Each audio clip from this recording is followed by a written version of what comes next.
오늘 우리는 지난주에 이어서 욥의 이야기를 한 번 더 보려고 합니다. 욥의 그 아픔, 고통, 이 부분을 우리가 지난주에 묵상하면서 욥이 끝까지 자신의 어떤 뜻과 주장을 굽히지 않고 친구들과 대화하는 그런 모습 속에서 욥이 지키고자 했던 게 뭔가, 욥이 말하고자 했던 게 뭔가, 이런 것을 우리가 함께 생각을 해 보았죠. 그런 가운데서 정말로 우리가 올바른 신앙 속에서 우리의 모든 삶을 바르게 살아가고 바르게 세우는 것이 얼마나 중요한가. 그냥 세상이 그러니까, 사회가 그러니까, 인식이 그러니까, 그렇게 해서 우리가 그것을 상투적으로 받아들여서 또 누군가에게 그 모습이 내가 상처가 되고 누군가를 힘들게 하고 누군가를 어렵게 하면 안 되겠다는 생각을 하고, 우리가 말씀을 제대로 알므로써 모든 상처받은 생명들을 위로하고 치유하고 그리고 함께 더불어 살아가는 또 그런 믿음의 모습들을 만들어가는 것은 매우 중요하다는 생각을 합니다. 여러분, 상처 주는 것을 너무 쉽게 생각하지 마세요. 말 함부로 하고 행동 함부로 해서 또 누군가를 아프게 하고 힘들게 하고, 대부분 자기가 상처 주는지 압니다. 아는데도 그것을 해요. 굳이 합니다. 그런 우리들의 모습이 많죠. 내 자신이 그럴 때도 있고. 그러나 우리가 그런 모습들은 하나님 앞에서 범죄가 되고 한 생명을 우리가 해하는 일이 된다는 것을 분명하게 두려움을 알고서 그런 삶에서 반드시 우리가 벗어나야만 한다는 것입니다. 그러면서 오늘 우리가 더욱더 하나님을 바르게 알게 될 때에 우리의 삶을 온전한 믿음의 모습으로 갖추어가고 만들어가는 데 있어서 결정적이다. 그래서 결국 우리는 하나님을 알아야 되고 하나님을 만나야 되고 이것이 우리가 변화되는 그런 출발점이 된다는 사실입니다.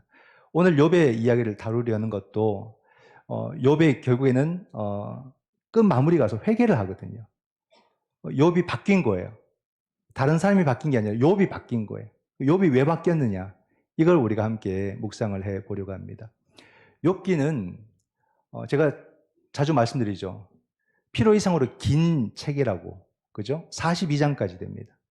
그렇게까지 길 필요가 없는, 우리가 그냥 딱 봤을 때는 다른 성경과 비교해 봤을 때는 한 10장 내외로 끝날 수 있는 책이 욥기라는 겁니다. 그런데 42장까지 갔다는 말이에요. 그리고 무려 37장까지가 이 욥과 친구들의 대화, 논쟁이 나와요. 논쟁. 그걸 다 실어놨어요. 좀 요약을 해도 될 텐데 다 실어놨어요. 그게 37장이 되고요. 38장에 가서 하나님이 그 대화에 개입을 하십니다. 하나님이 등장을 하시는 거죠. 그러고 난 뒤에 어떤 일이 있냐면 욥이 회개를 해요. 회개하고서 하나님께서 그 욥을 다시 복 주심으로써 모든 걸 회복시키시는 그런 장면으로 욥기가 끝나게 됩니다. 욥이 어떻게 회개를 하냐면 3절에 보면 무지한 말로 이치를 가리는 자가 누구니까 나는 깨닫지도 못한 일을 말하였고 스스로 알 수도 없고 헤아리기도 어려운 일을 말했습니다. 이렇게 고백을 합니다. 근데 사실은 약간 이게 낯설거든요. 37장까지 욥의 이야기를 보면 욥은 자기가 잘못했다는 말 한마디 안 합니다. 끝까지 친구들 앞에서 당당하게 이야기를 해요. 난 틀리지 않았다. 사실 그랬죠. 욥이 말하는 것은 뭐냐면 내가 고난받는 게 맞다. 그러나 너희들이 말하는 것처럼 아니면 아내가 말하는 것처럼 내가 죄 때문에 고통받는 게 아니다. 죄 때문에 고난받는 게 아니다. 욥은 그걸 주장하고 싶은 거예요. 물론 자기가 죄인이 아니라 이 말이기보다는 자기가 어떤 특별한 죄를 지어가지고 그 죄의 대가로 지금 내가 고통받는 게 아니라는 말을 해주고 싶은 거예요.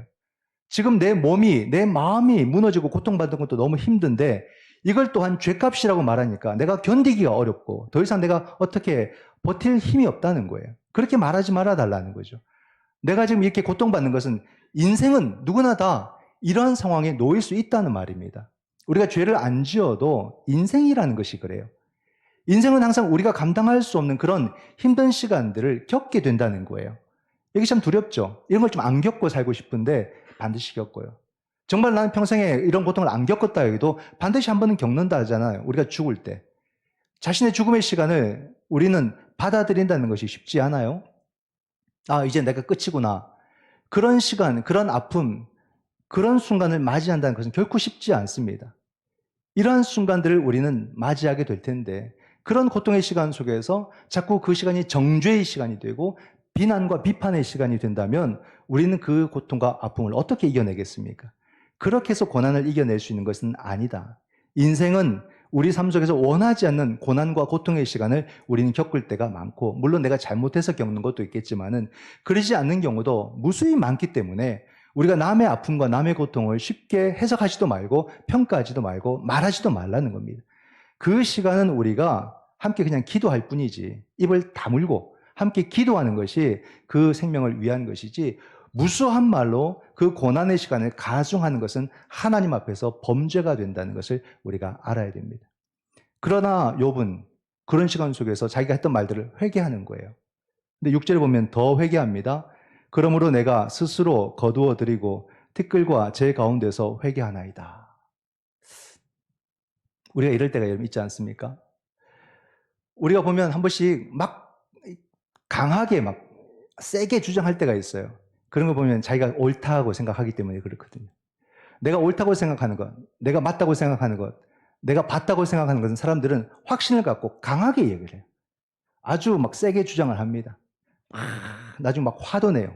분명하다 그러고 막 나중에 뭐라 하랍니까? 내 손에 장을 지신다 막 이러는 거죠. 얼마나 자신 있으면 그런 말 해요. 장을 지신 사람 한 번도 못 봤어요. 진짜 못 봤어요. 얼마나 확신이 있으면 그러겠어요. 얼마나 그게 분명하면 그렇겠어요. 근데 여러분 그런 거 경험해 보지 않습니까? 내가 정말 옳다고 맞다고 말했는데 시간이 지나다 보니까 내가 몰랐던 게 드러나기 시작하는 거예요. 또 내가 잘못 이해했던 게 드러나기 시작하고 내가 봤던 게 전부가 아니라는 것이 드러날 때가 있어요. 내가 분명하다고 했던 것이 다른 관점에서 보니까 전혀 다른 이야기가 될 때가 있어요. 그럴 때 느끼지 않습니까? 얼마나 부끄러운지, 얼마나 내 자신이 수치스러운지, 그렇게 막 자신하게 말했던 내 자신이 얼마나 수치스러운지. 야, 내가 이 정도 수준이구나. 내가 이렇게 가벼운 사람이구나. 조금 맞다 싶고 조금 옳다 싶으면 막 강하게, 이게 무슨 진리인 것처럼 그렇게 강하게 주장해서 다른 사람 상처 주고 다른 사람 힘들게 했다가 나중에 그것이 아니라는 것, 또는 아닐 수도 있다는 것을 알게 될 때에 정말로 내가 모자라도 한참 모자란다, 그런 생각을 하게 되죠. 그리고 정말 너무 얼굴이 화끈거려서 내 뱉었던 말을 주워 담고 싶잖아요, 사실은. 근데 이게 담아집니까? 거두어 드릴 수 있어요? 안 되는 거예요. 근데 욥이 뭐라 그럽니까? 내가 스스로 거두어 드리고, 자기도 안 된다는 걸 알아요. 그러나 그럴 만큼 내가 지금 부끄럽습니다. 하나님 용서해 주십시오. 부끄럽습니다. 그런 고백을 하고 있는 욥의 모습입니다. 여러분, 욥이 왜 이렇게 회개를 할까요? 회개하는 이유가 무엇이냐는 거예요. 그건 바로 이 욥기가 자꾸 길다고 말하는데 그 앞에 내용 때문에 더 그러는 거예요. 욥은 자기가 틀리지 않았다는 말을 계속 한 겁니다. 그리고 당당했어요. 친구들 앞에서도. 그리고 한 번도 자기 뜻을 굽히지 않았어요. 그랬던 욥이 이제는 하나님 앞에서 회개하고 있단 말입니다. 그리고 자기가 잘못했다고, 잘못되었다고 시인하고 있는 거예요. 무슨 이유로 욥이 지금 회개를 하고 있냐고요. 그 사이에는 어떤 사건이 있었냐면 바로 하나님의 개입이 있었고, 하나님께서 그 사람들에게 하나님이 말씀을 하세요. 그 말씀을 듣고 나니까 욥이 회개로 돌아서는 겁니다. 하나님의 말씀이 굉장히 긴데요. 몇 구절만 찾아봅니다.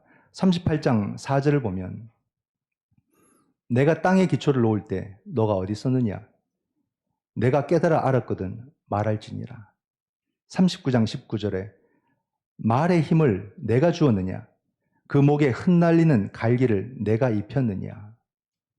41장 1절에 내가 낚시로 리워야단, 악어입니다. 리워야단을 끌어낼 수 있겠느냐? 노끈으로 그 혀를 맬 수 있겠느냐? 그죠? 하나님은 그들의 대화에 개입하셔서 그냥 뭐 누가 어떤 걸 틀렸고 누가 이렇게 맞고 막 이렇게 그 말에 대해서 정리를 안 하셨어요. 하나님이 그들과의 대화에 개입하셔서 하신 말씀은 뭐냐면 창조주 하나님의 모습을 이야기하고 하나님이 창조한 그 세상에 대해서 너가 아는 게 하나라도 있으면 얘기해보라, 그렇게 말씀을 하시는 겁니다. 그러니 전부 다 꿀먹은 봉지만 아무 말을 못해요. 그 많은 말을 했던 사람들이 아무 이야기도 못해요. 하나님이 놀라운 창조주라는 것, 하나님의 놀라운 섭리의 역사, 하나님의 전지전능하심을 과연 욥은, 친구들은 몰랐을까요? 사실은 알아요. 하나님을 믿는 사람들이니까. 욥도 보게 되면 9장이나 11장에 하나님에 대해서, 그 전능에 대해서 고백하는 장면들이 나옵니다. 또한 친구들도 당연히 하나님을 믿기 때문에 하나님에 대해서 알겠죠. 유대인들이라면 하나님의 전지전능하심, 하나님의 세상의 놀라움, 신비 알아요. 근데 그 신비 속에서 왜 아는데 욥은 회개를 했을까라는 겁니다. 욥이 회개했던 그 이유가 5절에 나옵니다. 우리 함께 읽어볼까요? 5절. 내가 주께 대하여 귀로 듣기만 하였사오나 이제는 눈으로 주를 배움나이다. 욥이 하나님의 말씀을 듣는 가운데 아차 하고 깨달은 게 있어요. 자기 신앙이 굉장히 깊이가 있고 자기가 하나님에 대해서 많은 것을 경험했고 안다고 생각했는데 하나님이 말씀하시는 걸 보다 보니까 자기 신앙의 수준이 듣는 수준에 머물러 있다는 것을 깨닫는 겁니다. 내 신앙은 듣는 수준이구나. 이걸 안 거예요. 듣는 수준이 여보 어떤 수준을 말하는 것일까? 제가 수요일 저녁에도 말씀을 드렸지만 호세아 선지자는 그 백성들에게 하나님을 아는 지식이 없는 백성이어서 하나님의 심판을 받는다 그랬습니다. 하나님을 아는 지식이 없는 그 상태, 그 수준을 말하는 거예요. 하나님을 아는 지식이란 뭘까요? 내가 알고 있는 그런 것들이 하나님을 아는 것일까요? 이 호세아는 그렇게 말하지 않았습니다. 하나님을 안다는 것은 하나님과의 인격적인 관계를 맺어가고 그 인격 안에서 살아가는 것을 말하는 거예요. 그렇지 않습니까? 이 백성들이 정말로 하나님을 믿는 백성답게 살아갈 때 뭐라 말합니까? 아, 이 백성은 하나님을 아는 백성이다. 이렇게 말을 하는 거예요. 우리도 우리의 삶에 대해서 누군가가 당신은 하나님을 아는 사람이군요 라고 말하는 것은 내가 하나님 믿는 사람답게 살 때 말하는 거지 않습니까? 하나님을 안다고 수많은 말을 막 하는데 말은 그렇게 하고 삶은 엉망진창으로 살면 그 사람을 향해서 당신은 하나님을 아는 사람이군요 라고 말하겠습니까? 안 해요. 그건 하나님을 아는 지식이 아니기 때문에. 근데 그런 그리스도인들이 많단 말입니다. 거룩한 척, 하나님을 아는 척, 자신이 교회를 다 아는 척 그렇게 말하는 사람이 무수히 많아요. 근데 사는 건 엉망진창이에요. 그 삶은 본받을 게 하나도 없어요. 그러면 그 사람을 향해서 당신은 하나님을 아는 사람이군요 라고 말하겠습니까? 그렇게 말하지 않는다는 말이에요. 우리가 정말로 하나님을 믿는 사람답게 살아가는 게 지식이고 그것이 바로 하나님을 아는 것이라고 세상도 그렇게 말을 해줍니다. 하물며 믿는 사람이 볼 때도 정말로 뭐 어떤 직분을 갖든지 어떤 일을 하든지 그 사람의 삶을 보고서 그 사람의 신앙을 말하지 그 사람의 직분을 갖고 그 사람의 말을 가지고 그 사람을 평가하지 않는다는 사실이에요. 그러면 나는 하나님을 아는 지식에 이른 사람인가 아닌가 스스로 볼 수가 있겠죠. 살다 보면 우리가 남에게 억지로 평가를 내가 뭐 받으려고 하진 않겠지만 평가되어지는 게 있어요. 그런 시간 속에서 사람들이 나를 하나님을 아는 지식을 가진 사람으로 그렇게 평가해 주는지 그렇게 말해 주는지를 우리가 돌아보게 되면은 우리의 모습을 알게 되죠. 신앙에서뿐만이 아니라 사회적 현상 속에서도 우리들의 지식이 듣기만 하는 수준이 있어요. 그런 수준이 우리 사회를 망친다는 것을 우리는 알아야 됩니다. 아이들이 얼마나 공부를 열심히 합니까? 수능을 보기 위해서 몇 년을 공부해요? 뭐 딱 정규적으로 12년 공부합니다. 초등학교 6학년, 중등교육, 고등교육 12년을 공부해요. 열심히 그렇게 하는 이유가 뭡니까? 상위권으로 가려고 하는 거죠. 그 상위권에 이르면은 자기가 원하는 전공, 자기가 원하는 그런 사회적 방향을 선택할 수 있는 기회가 주어져요. 그 소수에게. 그럼 내가 큰 부를 이루기 위한 그런 전공과 직업으로 갈 수가 있겠고 또는 사회적 영향력을 끼치는 그런 일로 갈 수도 있어요. 그렇죠? 그래서 뭐 의사가 된다거나 아니면 사시나 행시를 봐서 법조인이 되거나 고위 공무원이 되거나 그런 길들을 선택해서 가는 거죠. 그렇게 되면은 자기의 지식이 어느 순간부터 공적인 지식이 된다는 말이에요. 근데 이 공적인 지식을 듣는 수준에 머무는 사람들 때문에 우리 사회가 너무 병들고 너무 보기 안 좋은 모습을 많이 보게 되죠.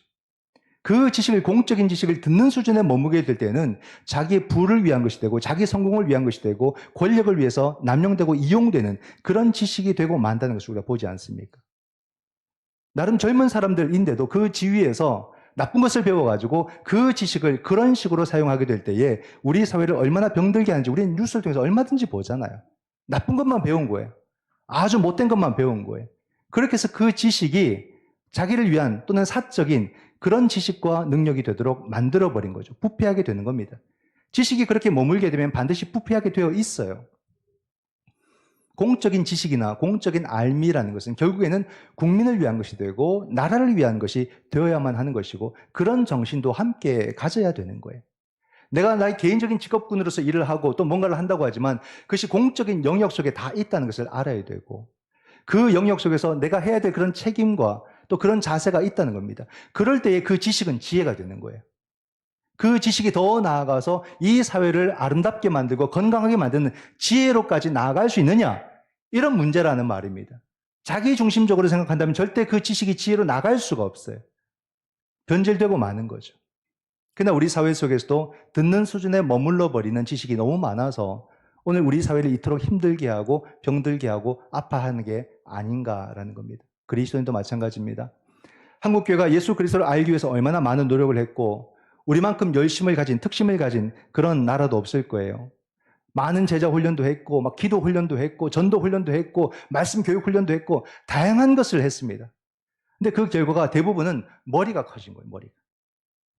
머리가 커지면 이 지식이 그저 개인적인 차원에서 많이 머무르게 되었고 그 지식은 반드시 변질되게 돼 있어요. 그러니까 그 지식이 어떻게 됩니까? 남을 평가하고 남을 비판하고 남을 판단하고 자기를 드높이는 그런 일들 가운데 지식이 사용되고 마는 거죠. 그런 목사, 그런 장로, 그런 권사, 그런 집사. 그래서 제가 수요일에 아나무인 목사, 아나무인 장로, 아나무인 권사, 아나무인 집사가 한국교회에 너무 많아서 자기 눈 아래 사람이 없는 거예요. 자기가 제일 똑똑한 거예요. 다들 똑똑해가지고 다른 사람들과 충돌하고 부딪힐 뿐이지 그것이 아름다운 열매로 덕을 끼치는 모습으로 나아가지 못해서 한국교회가 병들고 말더라 이 말입니다. 그게 남의 이야기가 아니라 결국 내 자신의 이야기잖아요. 나는 지금까지 내가 하나님을 경험하고 하나님을 알아온 많은 것들이 정말로 어느 수준까지 가 있느냐. 늘 듣는 수준에 멈춰서 자꾸 다른 사람과 갈등을 일으키는 요소가 되고 다른 사람들을 평가하고 판단하는 요소가 되고 다른 사람을 불편하게 만드는 그런 신앙의 삶을 내가 직분 갖고 살아온 게 아닐까. 그 직분자들 또 이번에 피택 받으신 분들은 다시 생각해 봐야 돼요. 이 직분이 무엇을 위한 것이냐는 거죠. 이 직분을 하나님께서 왜 내게 주셨느냐는 거죠. 정말로 이 직분이 하나님 앞에서 온전히 쓰임받음으로 하나님의 교회를 세우고 성도들을 진정 돕는 정말로 이 지식이 살아있는 생명이 되는 그런 사명을 위해서 하나님이 내게 직분을 주셨다. 이걸 다시 되새겨야 되는 거예요. 직분 가지면 뭐합니까? 그 직분 때문에 사람들이 힘들어하는데 그 직분 때문에 교회가 힘들어지면 안 되잖아요. 그러니까 우리가 이 직분을 새롭게 생각을 해야 되고 내게 주어진 이 직분의 소중함을 우리가 알고서 그 의미를 잘 찾아가는 것, 이것이 바로 듣는 수준을 넘어서는 우리들의 자세가 되는 거예요. 근데 많은 경우는 여기서 넘어가지를 못해요. 누가 장담합니까? 누가 자신하겠습니까? 욥기가 왜 이렇게 길다고요? 왜 37장까지 그 논쟁을 기록했다고요? 그게 내 얘기. 우리가 볼 때는 정리해서 한 10장 안에 끝날 수 있는 이야기를 이렇게까지 펼쳐놓은 이야기는 내가 지금 이렇단 말이에요. 내가 이런 말들을 한단 말입니다. 욥도 친구도 다 당당했고 자기가 틀리지 않았다고 자기가 옳다고 주장했던 이야기만 이만큼 실어놓은 거예요. 그러나 하나님은 그 얘기가 다 틀렸다는 말이잖아요. 너희들의 그 많은 이야기가 다 틀렸다는 말이에요. 어느 누구도 하나님을 제대로 아는 사람이 없다고 말을 하는 겁니다. 이걸 우리가 깨달아야 되죠. 내가 뱉었던 그 수많은 말들이 정말로 하나님을 알고 하는 말이었던가, 하나님을 알지 못하면 사람들을 부담스럽게 했던 말들이 아닌가 돌아봐야죠. 목사는 더 돌아봐요. 왜냐하면 항상 말을 하는 입장에 서 있으니까. 두려운 거예요. 정말로 내가 제대로 설교하고 있는가? 정말로 하나님을 바르게 선포하고 있는가? 겁이 나서 못하겠어요. 항상 이런 시간을 벗어나지를 못해요. 그러니까 이걸 내가 끝까지 할 수 있을까? 이게 목사에게는 큰 고민입니다. 두렵잖아요. 우리가 했던 말들이 정말로 하나님 앞에서 정말로 하나님을 진정 높이는 말이고 하나님을 아는 말이었을까? 우리는 우리 자신을 압니다. 늘 우리는 고백을 하죠. 내가 예수 그리스도 안에서 옛사람이 죽고 내가 새로운 피조물이 되었다. 말은 그렇게 잘해요. 근데 정말로 우리가 죽었습니까? 여러분 각자가 내 자신이 죽었다고 생각하십니까? 벌떡벌떡 살아있잖아요. 화로처럼. 누가 무슨 말하면 확, 욱 하고 막 성질내고 삐지고 짜증내고 불평하고 화내고 그게 다 내가 살아있다는 거예요. 내 수준이 아직까지 여기서 못 벗어나고 있구나. 내가 그리스도 안에서 죽었다고 생각했는데 그냥 그대로 살아있는 내 모습을 보는 거예요. 근데 내가 실망스러운 거예요. 왜 내가 여기서 벗어나지 못할까? 왜 이 신앙에서 더 이상 전진을 못할까? 그게 괴로운 거예요. 왜 사람들 앞에서 이 못난 모습을 자꾸 내가 반복해서 보이면서 살까? 그게 느껴지면 마음이 힘들잖아요. 그러므로 우리가 이 시간 속에서도 포기하지 말고 계속해서 이 경건의 시간들을 가져감으로써 성화의 단계로 꾸준히 나가야 돼. 항상 내 괴로움은 남의 탓이야. 결국 누구 때문에 내가 힘들고, 누구 때문에 내가 아프고, 누구 때문에 이게 아니라 자기 자신 속에서 하나님과 1대1로 만나는 시간 속에서 이 문제들을 해결해 가야 되는 거예요. 이 경건의 시간 속에서 꾸준히 반복되는 것처럼 보이지만 성화되어져 가는 자기 자신을 또 삶에서 경험할 수 있도록 포기하지 않고 이 경건의 삶을 우리는 살아가야만 되는 거예요. 그러면 내가 어떻게 해야 더 깊은 영성에 들어가게 되고 어떻게 해야 더 성숙된 신앙을 내가 가지고서 살아갈 수 있을까? 바로 욥이 오늘 그걸 우리에게 가르쳐 주는 거죠. 그게 바로 우리가 듣기만 하는 신앙에서 이제 보는 신앙으로 나갑니다. 욥이 그걸 말하는 거예요. 내 수준이 하나님, 솔직히 고백합니다. 하나님을 그냥 보는 수준에서 내가 너무 많은 말을 했네요. 내가 하나님을 이제 직접 눈으로 봅니다. 이게 회개인 거예요. 회개합니다가 아니라 봅니다. 이게 회개입니다. 회개는 돌이키는 거잖아요. 하나님을 향해서 내 시선을 돌이키는 것이고 하나님을 보는 게 회개인 거예요. 반성이 회개가 아닙니다. 우린 회개를 우리 단어로 반성이라고 여기니까 회개의 정확한 느낌이 잘 안 와요. 회개는 돌이키는 거예요. 그 돌이키는 것은 하나님을 이제 보는 삶으로 돌이킨다는 말입니다. 본다는 게 뭐냐 하는 겁니다. 나는 정말로 아직 하나님을 보는 삶을 살고 있는지 아니면 아직 듣는 삶에 머물고 있는지 이걸 우리가 잘 한번 생각해 보시기 바랍니다. 나는 듣는 수준일까? 아니면 이것을 넘어서서 내가 하나님을 바라보는 삶을 나는 살고 있을까? 모세를 한번 보세요. 모세는 호렙산에서 가시떨기 가운데 하나님의 음성을 들었어요. 그 듣는 신앙. 그러나 모세는 거기서 멈추지 않았죠. 그 이후에 모세의 모든 삶을 한번 보세요. 그게 하나님을 보는 삶을 살았다는 거예요. 모세가 어떻게 이 백성들을 이끌고 광야 40년을 끝까지 갈 수가 있었어요. 날마다 자기에게 욕하고 손가락질하고 자기에게 돌 던지려고 하는 이 백성들을 어떻게 이끌고 40년을 광야를 걸어서 갈 수 있는 그런 민족의 지도자가 될 수 있었습니까? 하나님을 보지 않으면 불가능한 일이었어요. 자기 자신도 힘들지만 어렵지만 하나님을 보는데 어떡합니까? 하나님과 함께하는 삶을 보는데 어떡합니까? 데리고 가야죠. 끝까지 가야죠. 하나님을 보는 사람의 힘이 그런 겁니다. 자기의 어떠함 때문이 아니라 하나님 때문에 이 모든 것을 또 하게 만들어주신 능력이 거기서부터 온다는 말이에요. 우리는 나의 가능성으로 감당이 될까 안 될까를 항상 판단합니다만 우리 인생에 우리 가능성으로 살아본 적 한 번도 없어요. 그렇게 된 적도 없고 그 모든 것은 오직 하나님이 허락하셨을 때 가능한 것이었지. 그러므로 하나님을 보는 인생은 끝까지 가게 됨을 믿으시기 바랍니다. 그 믿음이죠. 그 믿음. 그거 외에는 방법이 없는 거예요. 바울을 보세요. 다메섹 도상에서 예수를 만날 때 어떻게 알았습니까? 거기서 주님의 음성을 들었어요. 근데 그 후로 어떻습니까? 사울이 바울이 되고 그 이후에 바울의 인생을 한번 보세요. 정말로 예수 그리스도를 보는 인생을 사는 거예요. 보지 않고서는 바울의 그 삶이 나올 수가 없어요. 이게 놀라운 바울의 삶의 증거입니다. 바울이 무슨 글을 남겼다. 바울 서신 몇 가지 갖고 우리가 바울의 유무를 확인할 수 있는 게 아니에요, 사실은. 바울의 그 삶으로 우리가 확인하는 거죠. 그만큼 더 확실한 증거가 어디 있습니까? 여러분, 교회가 지금까지 올 수 있었던 것은 교회가 예수 그리스도의 공동체라는 그 사실 때문에 왔지, 교회가 그냥 사람들이 한번 해보자 해서 여기까지 왔겠습니까? 그건 불가능한 거예요. 이 땅에도 많은 모임들이 있지만 그 모임들이 여러분 영원히 지속된 게 있습니까? 없어요. 없어요. 사람들의 모임은 그렇게 막 으쌰으쌰 하다가 사라집니다. 그러나 교회가 2000년 동안 올 수 있었던 것은 그것이 바로 부활의 증거고 그것이 십자가의 증거고 그것이 예수 그리스도의 살아계심의 증거이라는 말입니다. 고고학적 유물이 나와서 노아의 방주가 나와서 아니면 법계가 나와서 우리가 믿습니까? 아니에요, 여러분. 그건 100번 나와도 그건 우리의 믿음이 될 수 없어요. 성령께서 우리 가운데 함께 하심으로 우리는 보지 않고도 믿는 믿음 때문에 2000년을 왔지 우리가 뭔가를 봤다고 온 사람들이 아닙니다. 우리가 보지 않고 믿는 믿음은 뭡니까? 오직 예수 그리스도만을 바라보게 된 그 믿음의 눈 때문에 여기까지 온 거예요. 그러므로 교회는 예수 그리스도의 공동체고 이 교회는 부활의 공동체라고 우리는 당당하게 말할 수 있습니다. 누가 예수 그리스도를 바라보는 자가 결국에는 이렇게까지 그 삶을 감당하고 전진할 수 있다는 것을 말해줍니다. 그래서 우리는 다시 생각해야 돼요. 나의 신앙은 들음의 신앙인가 봄의 신앙인가?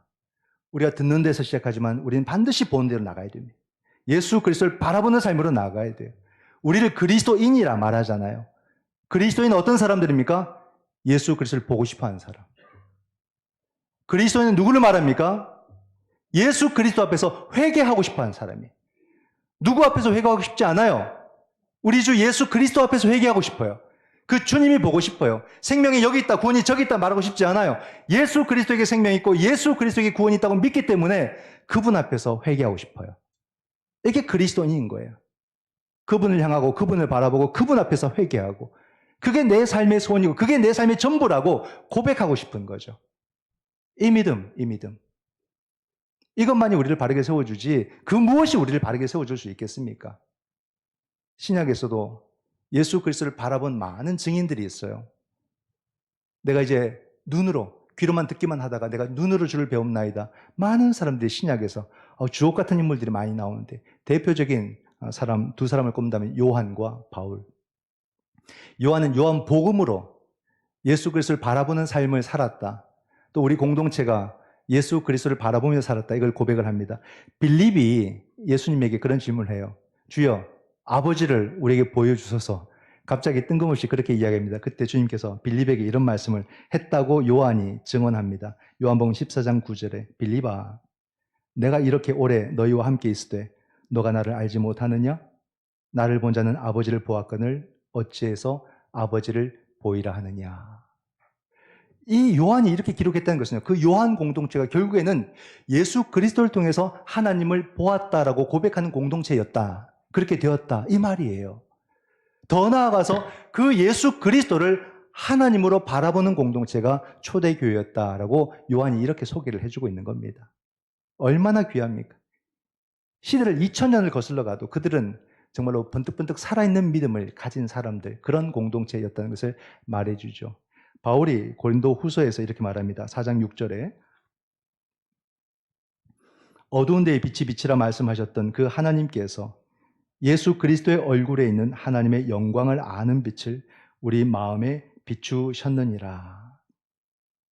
똑같은 고백이에요. 약간 시대의 차이가 있어도 바울과 함께했던 그 초대 교회들도 예수 그리스도를 통해서 하나님의 영광을 보았다. 하나님을 보았다. 보는 공동체. 교회는 하나님을 보는 공동체라는. 이게 결정적인 거죠, 여러분. 오늘 우리에게 필요한 것은 들음에서 나아가서 예수 그리스도를 바라보는 공동체, 바라보는 신앙, 바라보는 삶이 돼야 돼. 내 삶에 정말로 주님을 바라보고 있다면 뭐가 나를 건드리고 뭐가 나를 위협해도 내가 흔들릴 이유가 어디에 있겠냐고요. 아무리 내가 연약하고 부족해도 그리스도를 바라보고 있는데 내가 흔들릴 이유가 뭐가 있겠냐고요. 흔들려도 그냥 가는 거죠. 그죠? 흔들리는 구원도 구원이고 흔들리는 믿음도 믿음이라 했어요. 그건 내 차원에서 그런 거지. 주님이 보실 때는 그게 흔들리는 게 아닌 거예요. 그러므로 우리는 주님을 보고 가는 것, 이게 얼마나 중요합니까? 왜 이 사실을 강조합니까? 우리의 현재가 그러지 못하기 때문에 그런 거예요. 우리의 삶에 중요한 단어들 이렇게 뽑아보면 어떤 단어들이 나올까? 염려, 불안, 걱정, 두려움, 무서움, 이런 것들이 모아지지 않을까요? 무엇을 먹을까 마실까 입을까 염려하지 말아야 하는데 내 염려들 다 모아보면 다 거기에 걸려있어요. 다 그런 내용들 속에서 내가 넉넉하게 살지 못할까 봐 두려워하고 이러다가 무슨 죽을 병에 걸릴까 그 두려움은 더 크고 이런 온갖 염려와 걱정과 불안이 내 삶에 가득 채우고 있다면 물론 우리가 인생이니까 그럴 수 있다라고 말은 할 수 있겠지만 또 그것은 무슨 말이 됩니까? 하나님을 믿는 그 믿음의 삶이 주는 그 믿음의 삶에서 경험하게 되는 그 환희와 기쁨과 감사와 만족과 그 놀라운 은혜들이 내 삶에서 경험이 안 되고 있다는 말이잖아요. 전혀 그 믿음은 나와 무관하다는 말이잖아요. 이건 너무 불행하잖아요. 예수 그리스도를 통해서 하나님을 못 본다는 말이에요. 우리가 예수 그리스도를 하나님으로 바라보지 못한다는 말이에요. 이런 삶이면 안 되겠다는 거예요. 분명히 주님은 그 믿음이 주는 놀라운 세계를 우리 가운데 허락해 주셨는데 그 삶 속에서의 기쁨도 없고 만족도 없고 그 삶이 주는 평안이 뭔지도 모르고 참된 안식과 생명과 구원이 뭔지도 모른다면 얼마나 불행하겠냐라고요. 이미 주님은 우리를 그런 삶으로 초대하셨는데 그리스도인이란 누구를 말합니까? 예수 그리스도의 십자가와 부활로 말미암아 영생을 얻은 사람들이에요. 영생을 얻었음을 믿으시기 바랍니다. 영생을 얻기 위해 사는 사람들이 아니다 이 말입니다. 그러므로 우리는 그 영생을 보면서 사는 사람이 되어야 돼요. 들음의 수준에서 머물지 말고 막 봄으로 밀고 나가야 됩니다. 아, 이미 내게는 영생이 주어져 있지. 영생을 얻으려고 바둥바둥 두려워 떨며 사는 게 아니라 이미 주어진 영생을 가지고 사는 사람들이에요. 그렇기 때문에 우리는 들음에서 봄으로 무조건 나가야 됩니다. 성령의 도우심을 구해야 되는 거예요. 주의 나를 도와주옵소서. 주님을 바라보는 삶이 곧 욥처럼 회개하는 삶임을 믿으시기 바랍니다. 회개합시다. 들음에서 봄으로 회개를 합시다.